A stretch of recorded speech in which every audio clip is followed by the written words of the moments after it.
Getting an ALS diagnosis is, well, it's overwhelming enough. The last thing you need is to be staring down a six-figure price tag for your treatment. But here's the thing.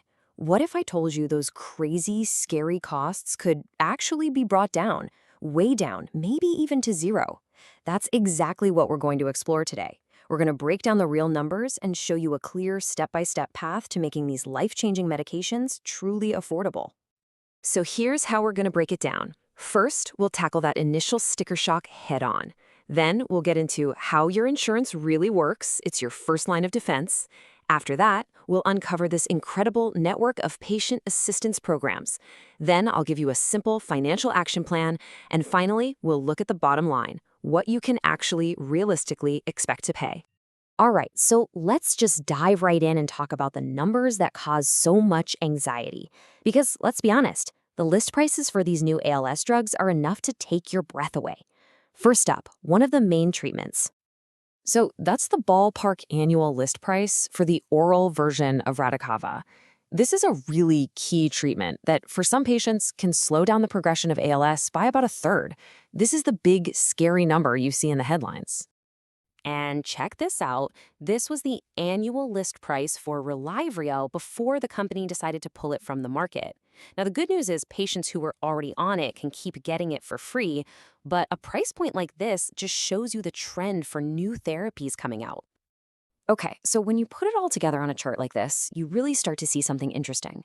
You've got these powerful new drugs like Radicava and Qualsity that are way up in the six-figure range. But then, way down at the bottom, you have the much older generic drug, Rilizolol, for under $10,000 a year.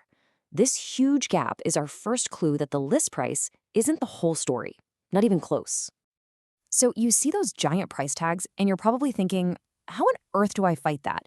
Well, your first and most important shield is your insurance. But as you're about to see, that shield can have some gaps you really need to know about.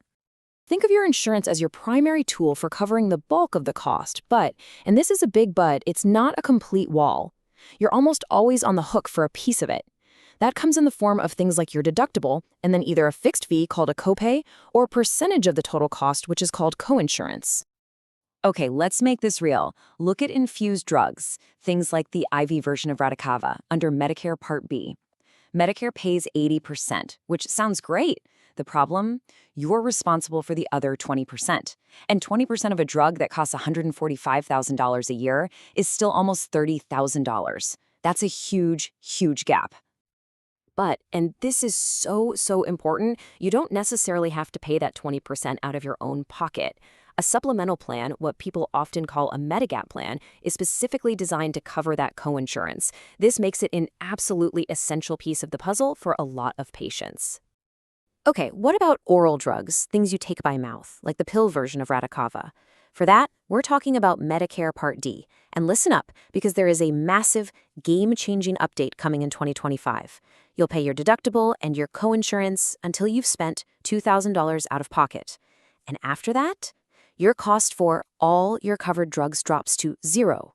For the rest of the year, it's a hard cap, a real safety net.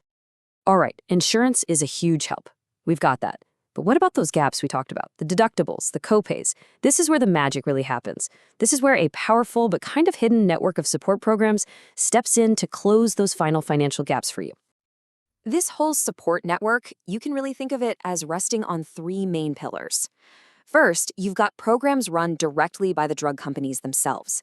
Second, there are independent nonprofit charities. And third, there are government aid programs for people with limited income. Now let's zoom in on the two biggest players in this game, because this is where you'll likely find the most help.